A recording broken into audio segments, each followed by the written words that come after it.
अस्सलाम वालेकुम, मैं हूं जानी और आप देख रहे हैं यूट्यूब चैनल सराकी ढोला।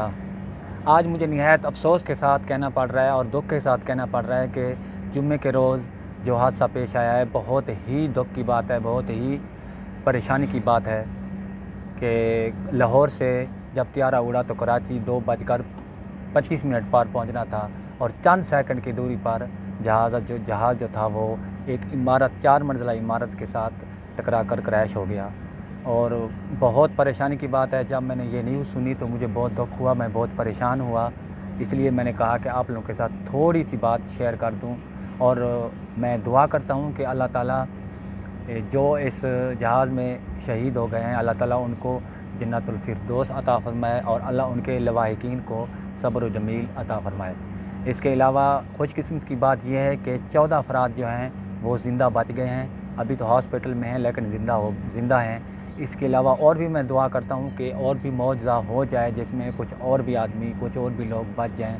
इसके अलावा सुनने में आया है कि मैं भी यही यूट्यूब देखता हूँ, ये ख़बरें सुनता हूँ, वही सुनकर मैं आप लोगों को बता रहा हूँ। ये नहीं कि मैं अपनी तरफ से बातें हैं जो बता रहा हूँ।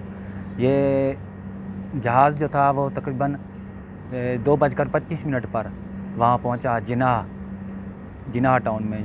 वहाँ पर पहुँचा तो उससे थोड़ा चंद मिनट यानी कि चंद मिनट पहले पायलट ने कंट्रोल टावर से बात की कि जहाज़ के जो दोनों इंजन हैं वो काम करना छोड़ गए हैं और जो जहाज़ के टायर हैं वो भी ओपन नहीं हो रहे, वो भी खुल नहीं रहे, जिसकी वजह से जहाज़ को मजबूरन उतारना पड़ रहा है।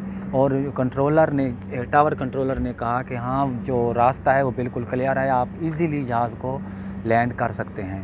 तो बदकिस्मती से चंद सेकंड की दूरी पर जो है ना, जहाज़ एक 4 मंजिला इमारत से टकरा गया, जिससे काफ़ी जो मकानात थे वो उसका शिकार हो गए जहाज़ का, और बहुत बड़ा धमाका हुआ। यानी कि पूरा कराची जो है, बल्कि पूरा पाकिस्तान सोगवार है, बहुत परेशान है।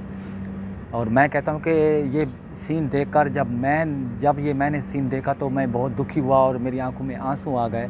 तो जिनके साथ ये हादसा हुआ है उनका क्या हाल होगा। मेरी दुआएं उनके साथ हैं, मेरे दुख उनके साथ हैं, मेरी तकलीफ़ें उनके साथ हैं जो जिन हमारे भाइयों के साथ ये हादसा हुए हैं। और खुशकिस्मत की बात यह है कि एक मदीहा नामी लड़की जो है वो एयर होस्टेस है, वो भी उसी जहाज़ में आना थी, उनकी ड्यूटी थी।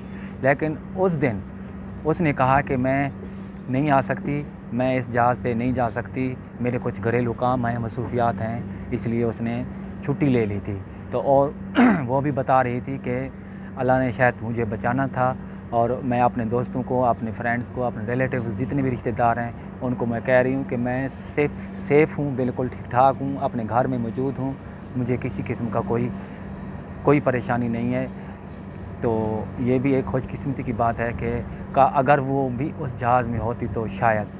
तो मैं आप लोगों से दुआ करता हूँ कि आप लोग उनके लिए दुआ करें, जितनी ज़्यादा हो सके दुआएं करें, अल्लाह उनको जन्नतुल फिरदौस अता फ़रमाए और जो इस दुनिया में उनके लवाहिकीन हैं उनको सब्र व जमील अता फ़रमाए।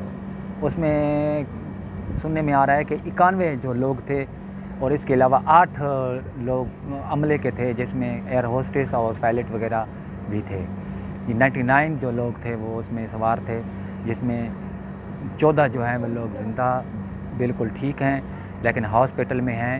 तो उनके ऊपर यानी कि उनके जाने के चांसेस बहुत ही यानी कि ख़त्म हो गए हैं। वो ज़ख्मी तो हैं लेकिन ज़िंदा हैं। ये भी एक खुशकिस्मती की बात है। मैं आप लोगों से अपील करता हूँ कि गवर्नमेंट से भी अपील करता हूँ कि इस वक्त इस घड़ी में उनका साथ दें, उनके साथ खड़े हों, उनके लवाहिकीन के साथ, जिनके नुकसानात हुए हैं उनके साथ। तो आप लोगों से भी यही अपील करता हूँ कि आप लोग उनके लिए इस घड़ी में उनका साथ दें, उनके लिए अल्लाह से दुआएं करें। अल्लाह बेहतरी करेगा, अल्लाह मज़ीद उनको सब्र अता फ़रमाए और जो शहीद हो गए उनको जन्नतुल फिरदौस अता फ़रमाए। भाई मुझे तो बहुत दुख हुआ, कसम से मैं रो पड़ा जब मैंने ये सानिया देखा। तो एक क़यामत की तरह था, उन लोगों के लिए होगा भी क़यामत की तरह। ईद से पहले ईद की खुशियाँ मनाने के लिए वो जा रहे थे। कुछ लोग को तो छुट्टी पहली बार वापस जा रहे थे। एक लड़का था, वो कैप्टन था गालिबन, तो वो 21 سال بعد وہ گھر جا رہا تھا اپنے ماں باپ کے پاس، آپ کے فیملی کے ساتھ عید منانے کے لیے، وہ بھی اس جہاز میں موجود تھا۔ بس دکھ کی بات ہے، بس میں ان کے لیے دعا کروں گا، اور آپ لوگوں سے بھی کہتا ہوں کہ آپ لوگ بھی ان کے لیے دعا کریں۔ جانی کو دیجیے اجازت، اللہ حافظ۔